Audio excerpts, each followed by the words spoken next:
Good morning, everyone. Today is the 23rd of February 2023. It's my pleasure to introduce Nicolas Collet to you on the one hand and Guido Kucsko to you on the other hand. We are going to have a very interesting debate, as I know, about one of the most technically fascinating aspects and concepts that we see at the moment on the internet. We are going to talk about NFTs, or non-fungible tokens, and we are going to talk about how NFTs play a role in the business model of the Austrian Postal Services and how they play a role in an artist's life and in a lawyer's life. Let me just briefly introduce to you to whom we are talking to today at the moment. So Nick, on the one hand, is a product manager blockchain of the Austrian Postal Services, Österreichische Post AG. And in this role, what you see here, if you're watching this at the moment, is one of the major outcomes, at least in my reading, of his work. This is the website cryptostamp.com, in which the Postal Services try to merge aspects of traditional philately on the one hand and NFTs and blockchain technologies on the other hand. And then we are going to talk with Professor Dr. Guido Kucsko. Kucsko is certainly, I would say, the most prominent IP legal expert in Austria after a very long and very successful career in one of Austria's major law firms with a specific field of expertise in IP, within IP, perhaps in particular also to mention his highlighting guidance through all the problems in intellectual property law, in particular copyright and trademark law, not only as a lawyer, but also as an author and as an academic. And on the other hand, he's also known with very good reasons as an artist. So this is something he has been working on more intensely now in the last months and years, perhaps, or more visibly than in the years before, because he is now mainly focusing on this. So if you are interested in his artistic work, Kucsko.com, this is the website that you're seeing at the moment. That would be the other site to visit. And both of them, obviously, Nick and Guido, are involved in one of the teaching events and options that we are developing at the department at the moment, which is a hackathon where we try to merge aspects of the talk that we are having at the moment together with students from other universities. We are going to talk about this in a second, but before talking about this, let me very briefly start with a very fundamental question, probably going to you, Nick. What is an NFT and why is this important? Thanks very much, Nicolas, and thanks for inviting me to be here today. It's an honor to be a part of this podcast. So an NFT, on its most basic level, a non-fungible token, is a digital unique object which is secured by the blockchain and cannot be changed. Is the most easy way to understand it. The idea of fungibility is something that can be freely exchanged with something else. So like money or gold or normally stamps. And on a non-fungible things would be something like paintings or houses or cars. And turning these into intangible assets, making these things digital, has been something that really came about with the development of the blockchain and was crystallized with non-fungible tokens as they've been defined on the Ethereum network. And that was really the pioneer of NFTs and where the journey for us as the Austrian Post started as well. Yeah, and why is this important for the Austrian Post, and why is this important for people who are interested in philately? So the Austrian Post was experimenting with different ideas of how to incorporate this new technology, new blockchain technology, how we can provide it as a service to our customers. And we started off by offering Bitcoin vouchers in our stores on the one hand, and eventually, as part of our technical innovation series of special stamps, we release a new technical innovation every year. And in 2019, we created a stamp not made out of wood, not made out of porcelain, not made out of any of the other things we've done, but we made a stamp out of the blockchain, so to speak. And how did your customers perceive this? I mean, are you happy with how this entered the market?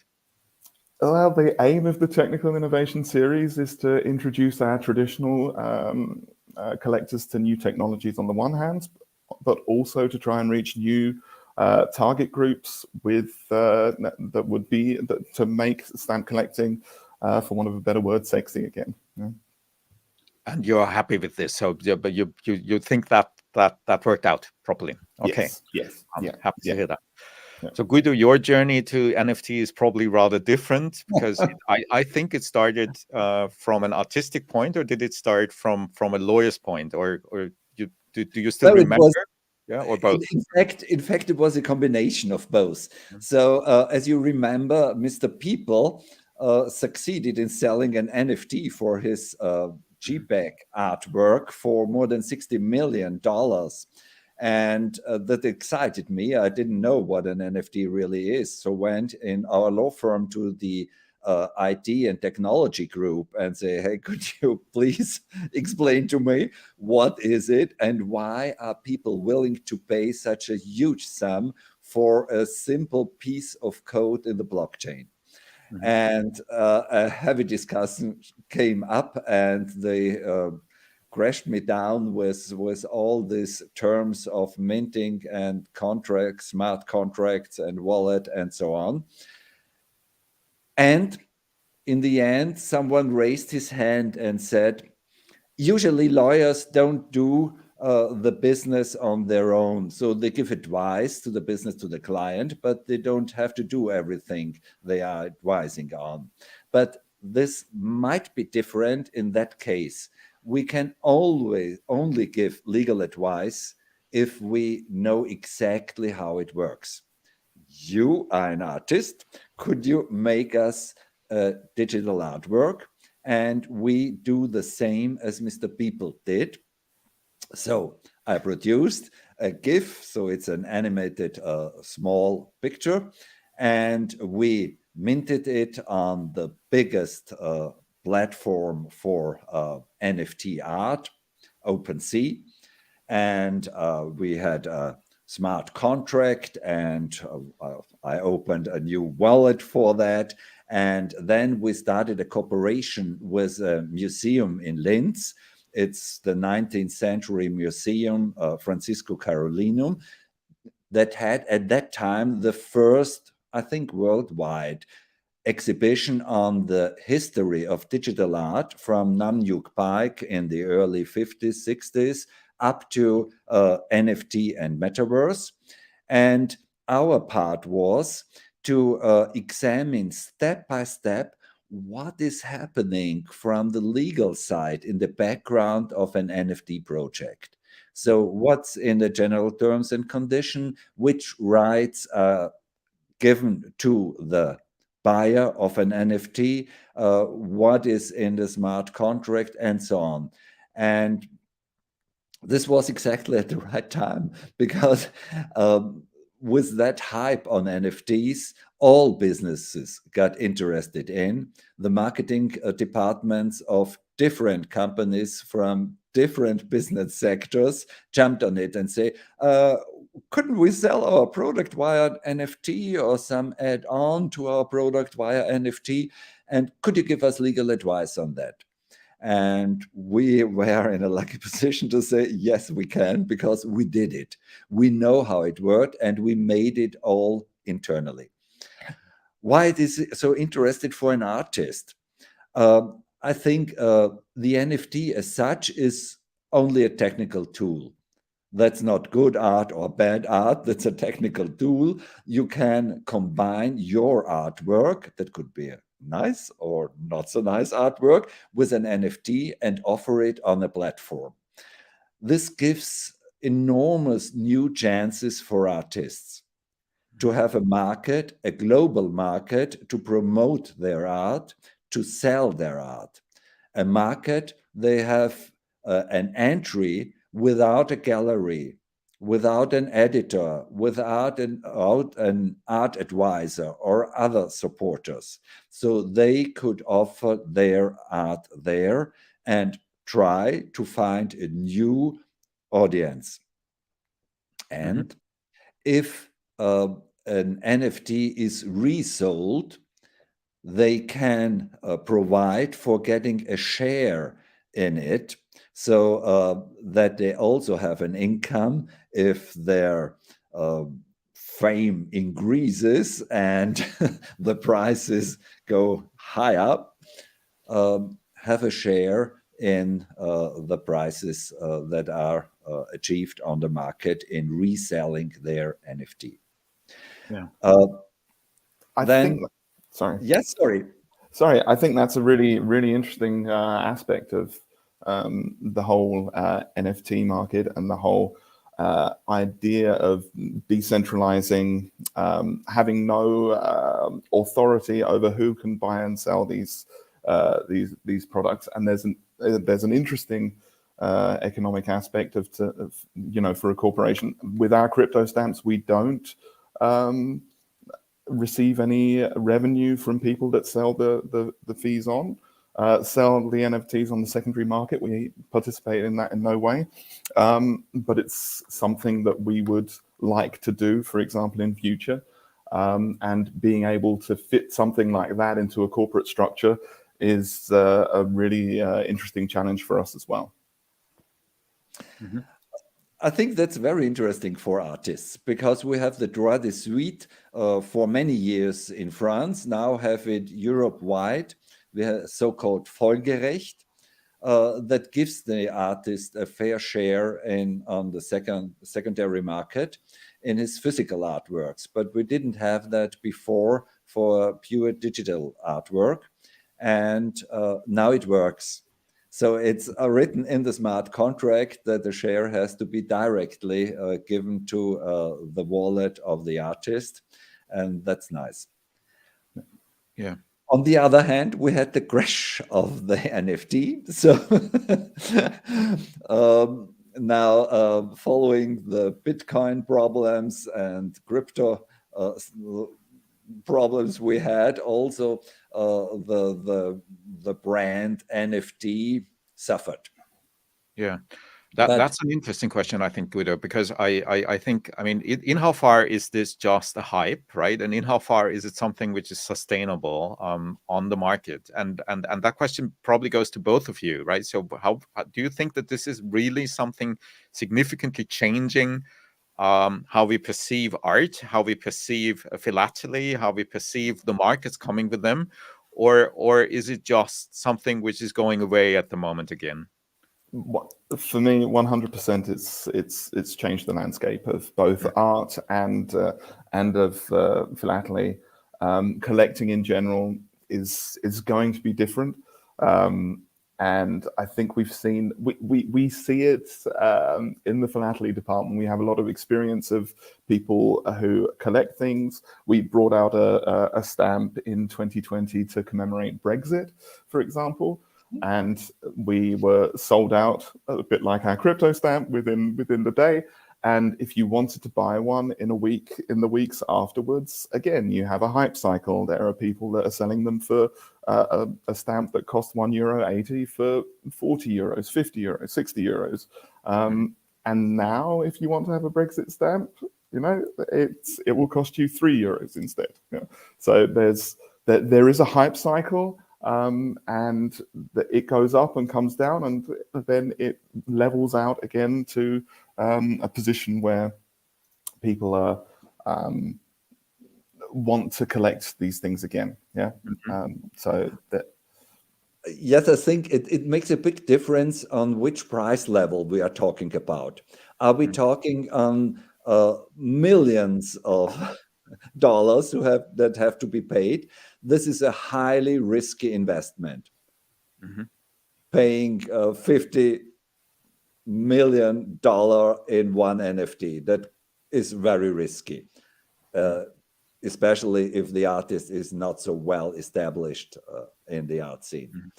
But this is not the general market. The general market is low priced. So getting an NFT for 100, 200, maybe 500 euro in a digital artwork. This is a sum so everyone can afford that is interested in this digital artwork. And the risk that it crashes is pretty low. So I think this is the mainstream market, and that will continue. And we will need it also as a cornerstone for building the metaverse, the big vision of the metaverse. So we will need the NFT technology there to sell products in the metaverse. And you believe in the metaverse? Yes, I fully believe in the metaverse. We will meet again in the metaverse all day long, as soon as we get better devices. I really don't like this diving mess. But as soon as we get glasses like this, giving us access to the metaverse, everyone will use it. Yeah. Yeah, there's someone asking a question. I would like to bring that in because I think that that's of interest for both of you. Someone is asking, what do you think about NFTs with physical artworks? The possibility of an object ID has been discussed for some time and could prove provenance on the blockchain by recording all past transactions. So this is a legal question, but it also obviously has market implications. Guido, I think you are the first to answer that, right? Aren't you? Yes, yes. So after our first self-experiment we made with the NFT to learn more about it, I said, couldn't we make a second self-experiment? And I made an artwork that consisted on a stone. It was a granite, 60 kilos. And I made it for the museum, and it's permanently now in the museum, remembering of this time of the NFT. And then I said, couldn't we combine this physical piece of art with an NFT and sell the NFT? And if then the NFT changes from one wallet to the other wallet, also the ownership in this physical artwork would change. The legal answer of our civil law expert was that doesn't work. We have a civil law code from the 19th century, and for transferring ownership in a physical object, you need two things. First, you need a title, that is a contract. That could be the smart contract, and that could be the deal with the NFT. But you need a second, that is the so-called modus. You need a physical transfer of the object from the seller to the buyer. And this is impossible. I cannot put my physical artwork in the blockchain. So we used a workaround. I made a loan agreement to the museum and sent the physical object to the museum. And in that loan agreement, we agreed that if they buy my combined NFT, then automatically they will change from the position of a pure lender to the position of an owner. So up to now, a market for physical objects combined with NFT is rather tricky under legal aspects. Yeah, which brings me to a question to you, Nick. I mean, probably it's also tricky for postal services to combine those two. So how are you doing this, and why are you doing this, and who are the target groups that you're trying to address by this? Well, it's a really interesting question. Our crypto stamp, the first crypto stamp that came out in 2019 costs €6.90, and we developed an on-chain store where instead of buying the physical product first and you receive your NFT, we had an on-chain store on our website where you could buy the digital asset first and then request shipping of the physical product. And what people did was they bought the NFT sold it online to on OpenSea to somebody else, and then that person sold it on to somebody else, and only when the person requests the shipping do they then receive the physical product. So we switched the whole idea around by making the person that owns the NFT have the right to claim the physical stamp. And what sort of implications that has in law, I couldn't comment, but it's a very interesting innovation as to, and kind of our starting point, making it digital first, and then you receive your stamp. And it's easy for us to do because we're talking about something that's €6.90 and fungible and deliverable, and not a stone of granite. It's interesting to see how these different things can be achieved. But I think, although of course the market is very different, and there is a difference between something which is €6.19 and very small and light, and 60 kilograms of stone on the other side. I think one thing which both phenomenons have in common is that it's rather difficult to explain them, right? So the whole product is rather explain heavy. I think people need to know a lot about NFTs. They need to know about blockchains. They need to know about the market. They need to know about the legal implications and all this. And the question that I would have to both of you is this hindering the development of the market? Might that be one of the reasons why we see this decrease in prices and decrease in interest, or is this something which is going to change so that things will become easier because people will be more used to use these things, or the legal system will respond more appropriately? How would you expect this to further develop? I think most important will be that everyone who offers an NFT makes pretty clear and transparent what is combined with this NFT. Mm-hmm. I think that is still a problem. People think if they buy an NFT, they buy an artwork. What does that mean? An artwork that is available on the internet. If you Google it, you find it and say, okay, I have the digital file now. Why do I need the NFT? So you have to make pretty clear, is there a license in using this digital artwork combined with the NFT? And if yes, what is the content of the license?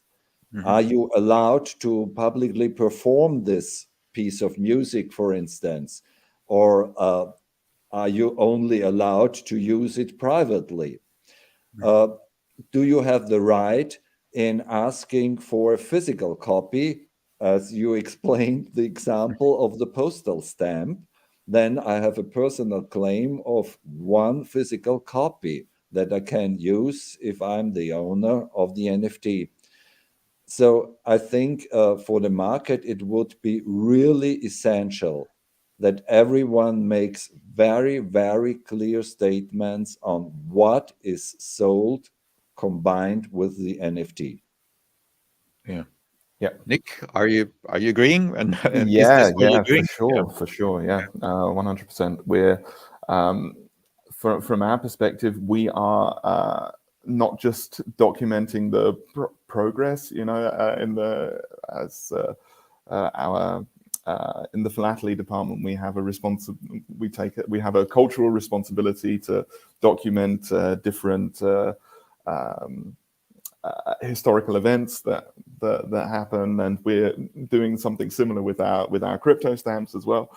And we're trying to create a product not just for crypto heavies, people that are very deeply into the crypto space, and not just for our traditional collectors, our philatelists. On the other hand, we have a very definite target group which we want to grow as much as possible, which we refer to as you and me. So people that have heard about blockchain, have heard about Bitcoin, these days have heard about NFTs, and don't want to invest 100, 500 euros into doing something that they know nothing about. So our goal is to bring blockchain technology closer to people, give people their first NFT, put it in their hand, give people their first digital wallet so that they are the literal owners of that NFT, as long as they have their crypto stamp and as long as their crypto stamp is intact, it belongs to them, as well as the digital assets inside. And our website cryptostamp.com is designed to help people create their own wallet and then move the crypto stamp that belongs to the crypto stamp itself, move it into their own wallet. That's something that we fund. We fund the first transaction to make it to make onboarding in the crypto space more accessible to people. And people, if you can use a crypto stamp and move it to your wallet, then you're already pretty far along in understanding how the technology works. And then if you buy a stamp on chain, you're pretty much there as to what the possibilities are currently in the blockchain space, in the NFT space. We are about as state of the art as there is. Today there's a big trend to offer a physical product, to offer some sort of goodie on top of an NFT. We've been doing this since 2019, so we're proud that we are providing an opportunity to people for €9.90 to learn a little bit more about this space and to have some fun doing it as well. Yeah. I think one of the things that we see at the moment is that there is plenty of explanation possible and needed in this, which brings me to one of the reasons why we are here together. We are going to do a course together. Guido is one of the masterminds behind this, and the Austrian Postal Service is the partner in this course, together with other universities, and we are trying to bring this somewhere into a university event that is going to happen quite soon.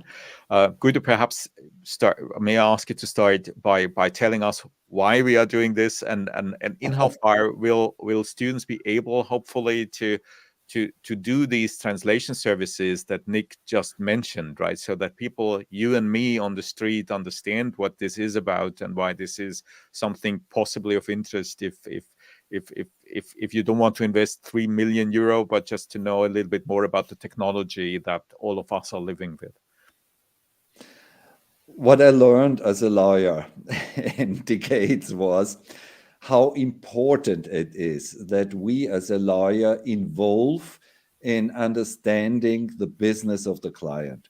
You cannot give legal advice if you don't understand the business, the market, the services, the products of the client, and what the details of the project is.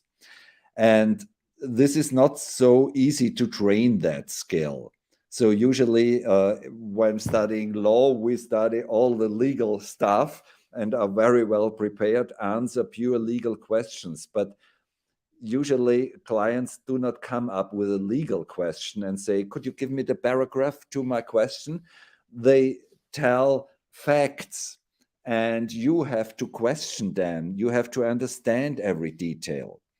And the idea of this course now is to train exactly this skill, to combine students from the art university in Linz with students from the Wirtschaftsuniversität that are skilled in IT marketing questions, with students from the technical university and from the technical department of the University of Vienna for the pure technical background of a product, together with law students from Nicolas Institute for Innovation and Digitalization, and build up teams and work in a 2 days hackathon together on a project. So the artists create their ideas, and the technical students say, okay, we can implement it like this, or there's a new technology that might be fitting for your project.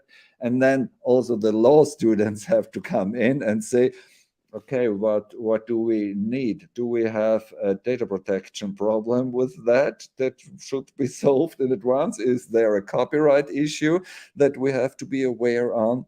So this is the background and the idea of that, and all that together with the Postal as a partner that has the experience in all these fields and have real life products for years now, and to find new ideas, new project, and the students will learn a lot from these different angles.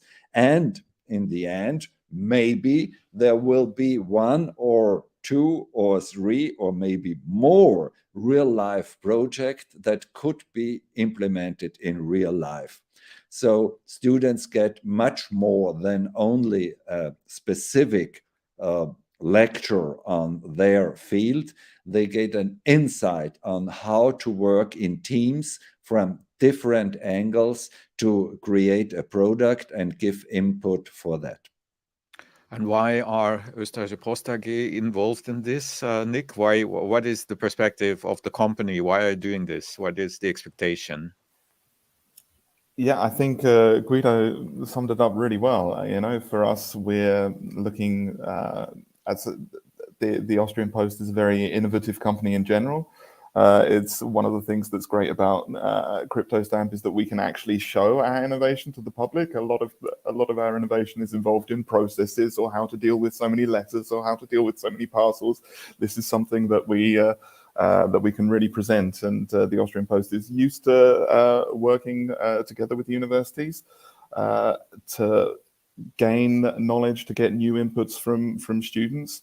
And I think for us, we're very excited about seeing and giving the opportunity to show our insights into how we made an NFT product, a digital product that was fit for market back in 2019, and it's a commercial success. Yeah, and I think that being able to evaluate people's ideas, the projects that people are going to bring to this hackathon, giving that perspective is something that we're really looking forward to.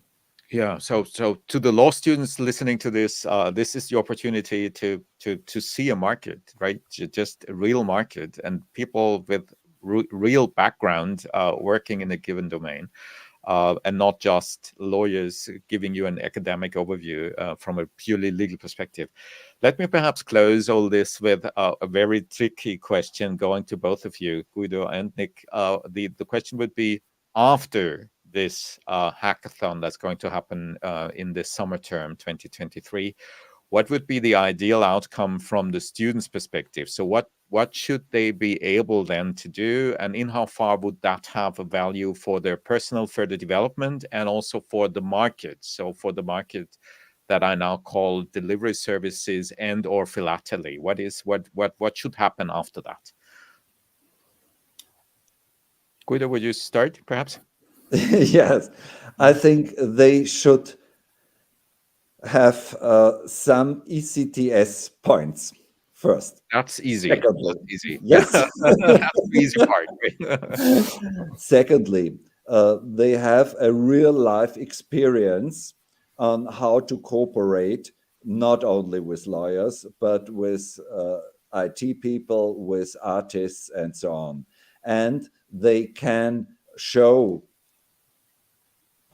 when they finish their studies and they apply for their first job, that they did not only sit in an ivory tower and discuss legal problems, that they really participate in a real life practical project.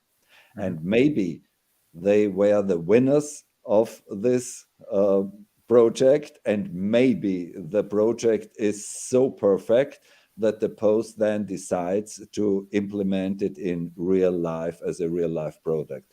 So this is a big benefit for every CV. And if a student comes and applies in our firm as an associate, as a first-year associate, and tries to impress us, that really would impress us if he says, I participated successfully in such a hackathon work.